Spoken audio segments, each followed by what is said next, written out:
Olá, bom dia amigos e amigas do canal Dica de hoje.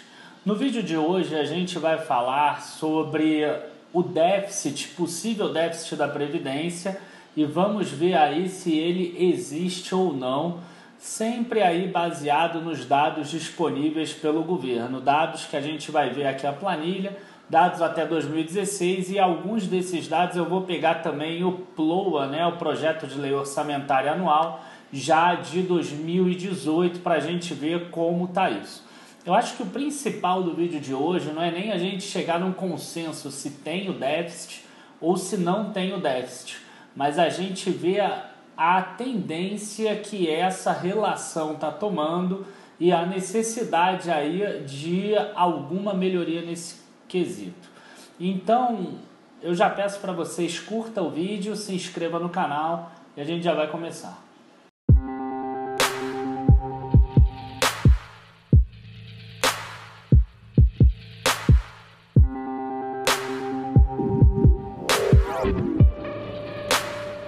Bom, acho que para a gente começar agora, é importante a gente ver como estão dispostas as receitas e as despesas primárias aí da Seguridade Social. E a gente vai ver que a Seguridade Social é mais do que só a Previdência. Então a gente vai tirar aqui alguns benefícios, principalmente aí algumas questões que a gente vai ver, e aí a gente consegue chegar nessa planilha aqui que eu já estou mostrando para vocês aqui na tela. Tá? E aí o que acontece nessa planilha? A gente tem aqui contribuições sociais como receitas, contribuições sociais, a gente tem as receitas próprias dos órgãos integrantes do orçamento, então tem aqui da saúde, da previdência, da assistência, e tem taxas e outras receitas arrecadadas por outros órgãos, que é muito pouco. Como vocês podem ver aqui, dá 1% do total de receitas. A gente vê aqui que o principal em tudo isso são aqui a parte de contribuições sociais. E ela é composta por alguns itens. Então a gente tem aqui o regime geral da Previdência Social, que é o principal item, que seria a previdência do setor privado. A gente tem a contribuição social sobre lucro líquido das empresas. A gente vê que quando chega lá no final, os balanços das empresas têm imposto de renda à pessoa jurídica e contribuição social sobre o lucro líquido e serve para isso. A gente tem COFINS, tem o PIS/PASEP, CPMF. A gente vê aqui que até 2007 ela representava um bom valor aqui, em torno de 7, 8% e depois parou de existir. E a gente tem aqui CPSS, que é a contribuição do servidor público, custeio das pensões militares e concursos de prognósticos. Já no caso das despesas, a gente tem aqui principais benefícios da Seguridade Social. A gente tem os próprios benefícios do regime da Previdência Social, e aqui tem urbano e rural juntos, então eu vou pegar lá o orçamento para a gente ver. A gente tem pagamentos a servidores inativos da União, e aí aqui são os servidores públicos. A gente tem alguns benefícios assistenciais como LOAS e como RMV, que seriam ou pessoas que chegam a 65 anos que nunca contribuíram, mas que ficariam abaixo da linha da pobreza, ou ainda pessoas que ficaram incapacitadas para o trabalho, então tem o LOAS e o RMV. Tem pagamento de seguro-desemprego e abono salarial, Bolsa Família, aqui também no orçamento da Seguridade Social. E a gente vê aqui embaixo que a gente ainda tem o orçamento do Ministério da Saúde e alguns benefícios aí a servidores públicos também. Tá? Então a gente tem aqui algumas despesas primárias, nem todas fazem parte da Previdência Social. Então o que eu fiz aqui? Eu vou pegar apenas essas contribuições sociais aqui todas. Por enquanto eu não estou dividindo entre setor privado e setor público.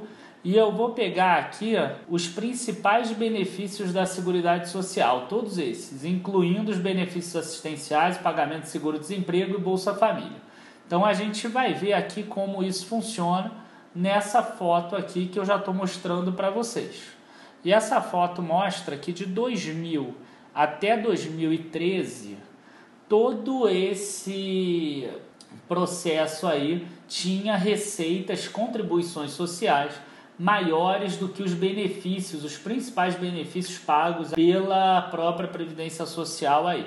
E a partir de 2014, as despesas continuaram subindo naquele mesmo ritmo e a gente vê aí uma parada das receitas, até por causa da recessão aí, da retração do PIB. Então a gente vê um menor crescimento econômico que não foi acompanhado aí pelas despesas, as despesas continuaram crescendo. Então a gente vê hoje aí uma diferença. Só que aí o que acontece? Tem algumas pessoas que falam que a Previdência não tem déficit, porque eles veem esse número, mas falam assim: ah, mas aí tem Bolsa Família no meio, tem seguro-desemprego, tem benefícios assistenciais. Então, enfim, vamos começar agora a trabalhar essa questão. Se a gente pegar e tirar os benefícios assistenciais, o pagamento de seguro-desemprego e o Bolsa Família que estão aqui na foto, que vocês vejam que é bastante coisa. Em 2016, a gente tinha aí somado os três em torno de 120 a 130 bilhões, 132 bilhões de reais para ser mais exato. Então, o que acontece? Se a gente tirar esses benefícios, a gente fingir que eles não existem, e como vocês podem ver aqui, eles vão continuar subindo aí, porque o projeto de lei de orçamento anual que foi encaminhado lá para votação e que depois deve ter a sanção do presidente, a gente vê que os benefícios assistenciais, que em 2016 eram um pouco abaixo de 50 bilhões, espera-se 54 bilhões. Já aqui o seguro-desemprego e abono, 62 bilhões que se espera, quando era aqui em torno de 55 bilhões. Então a gente vê que isso está crescendo ainda, mesmo assim, no orçamento, e a receita não está acompanhando da mesma forma. A gente viu lá que em 2016 já tinha uma grande alta, e vamos agora então pegar apenas todas as contribuições sociais, incluindo contribuição social sobre lucro líquido, COFINS, PIS/PASEP, o CPMF lá antigo, tudo. A todas aquelas receitas primárias que eu falei, e vou botar nas despesas apenas os benefícios do regime geral da Previdência Social e os pagadores a servidores inativos aí da União. E aí a gente chega nessa foto aqui. Se a gente pegar apenas esses dois itens, a gente vê que em 2016 a Previdência Social ainda não teria déficit, bem entre aspas, tá? Falando assim, porque a gente pegou todas as contribuições sociais e a gente pegou só dois itens das despesas. Então, se a gente fizer dessa forma, a gente vai ver aí que ela não teria déficit pensando dessa forma. Só que o que acontece? A gente já está aí pensando em 2018. Como está o orçamento de 2018 para essa questão? E aí a gente consegue ver essa foto aqui da Previdência Social. A gente vê que ela tem 689 bilhões de reais aí de orçamento, quer dizer, ela espera ter isso de despesa. Nas notas de rodapé lá a gente consegue ver que 596 bilhões é para o regime geral da Previdência Social, que é o regime aí, o tradicional, né, do setor privado, e a gente vê que desses 596 bilhões, 128 bilhões são para benefícios rurais.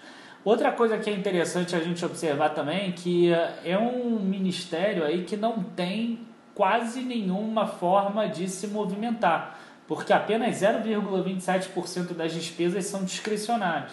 Quase tudo é obrigatório, então ele não tem nem como dar um benefício a mais, ou fazer alguma coisa, ou modificar alguma questão aí, como alguns outros ministérios têm.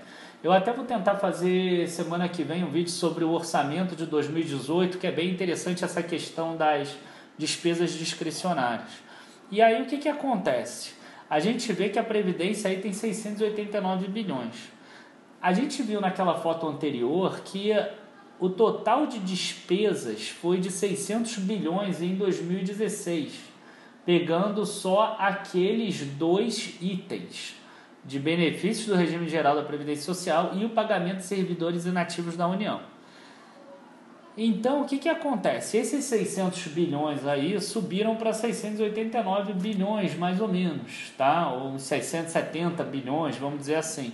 E a receita tem que subir dos 604 para pelo menos aí, tem que subir 10% nesses 2 anos.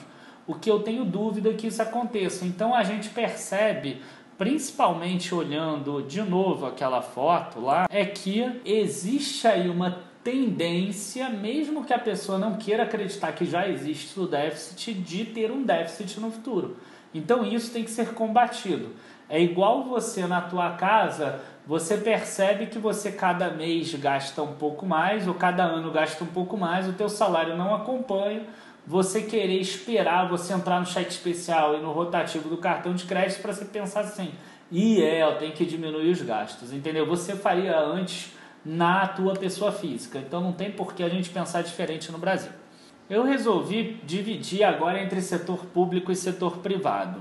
Então o que acontece? A gente tem aí o pagamento a servidores inativos da União em uma linha ali, e a gente tem o CPSS, que é a principal forma de contribuição aí do servidor público. Inclusive ainda tem também custeio das pensões militares que a gente somou aqui nesse gráfico. E a gente entende, tá? Pelo menos eu entendo, por que o servidor público está tão chateado. A gente vê que de 2000 a 2016, como a gente vê nesse gráfico, a contribuição dele aí passou de 12,9% para 37,8%, quer dizer, subiu 3 vezes aí percentualmente. É claro que a pessoa, quando está recebendo o salário dela e está tendo aí os descontos, ela não está pensando no todo, né, no país. Ela está vendo quanto está sendo descontado. Então ela percebe que em 16 anos foi descontado um valor aí, cada vez aumenta mais esse desconto, principalmente ali entre 2003 e 2005, que teve um aumento grande aí por causa de uma taxação extra, e agora 2015 para frente. E aí ainda estão pensando agora em igualar a tabela, o que eu acho correto, entre servidor público e servidor privado, o que faria com que eles fossem taxados mais ainda com aumento de 11% para 14%. Então o que a gente tem aqui? A gente tem uma relação que ainda é muito baixa, mas que o servidor público está sentindo, porque ele está percebendo que está aumentando cada vez mais. Quando a gente passa para o setor privado, a gente vê uma relação até inversa. A gente vê uma relação que apenas as contribuições do RGPS, sem incluir COFINS, PIS/PASEP, CPMF, etc., elas já representaram ali perto de 90%, como por exemplo em 2000 até em 2010, 2011, com um grande crescimento do PIB de 7,5%, e aí a gente viu uma queda agora para 70% por causa da retração econômica. E o serviço privado ele sempre acabou garantindo aí a previdência do serviço público. E a gente vê que com essa queda atual, isso desandou. Foi aquela questão que a gente viu lá nas receitas. As receitas ficaram paradas 3 anos e as despesas continuaram a subir. Então o que acontece? É claro que ainda tem a contribuição social sobre o lucro líquido, o COFINS, o PIS/PASEP, que vão conseguir fazer com que isso aumente. Mas era importante que pelo menos cada uma delas contribuísse com 80%, para que não tivesse um peso tão grande no CSLL, no COFINS e no PIS/PASEP, e que pudesse também, em um caso de uma crise igual a que a gente teve recente, ter um colchão aí de amortecimento para uma possível piora aí da economia. Bom, então, concluindo, pessoal, é claro que existe um déficit aí da Previdência, tá? É muito nítido isso. Se a gente pegar o resultado final daquela planilha, a gente vai ver um valor lá de 258 milhões de déficit em 2016, mesmo excluindo os gastos do Ministério da Saúde, que naquela época era de 97 bilhões, e agora no projeto de lei de orçamento anual para 2018 está em 130 bilhões, mesmo descontando esses 97 bilhões, a gente tinha aí um déficit de 160 bilhões. Mesmo que você não queira acreditar nisso, porque você acha que tem essas outras questões, enfim, não sei o quê, você tem que perceber que essa tendência aí é uma tendência de déficit no futuro.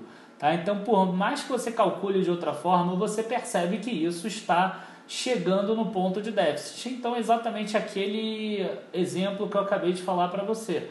Você não vai esperar ficar no cheque especial, no cartão de crédito rotativo, para você dar um jeito nas despesas da tua casa ou tentar arrecadar mais.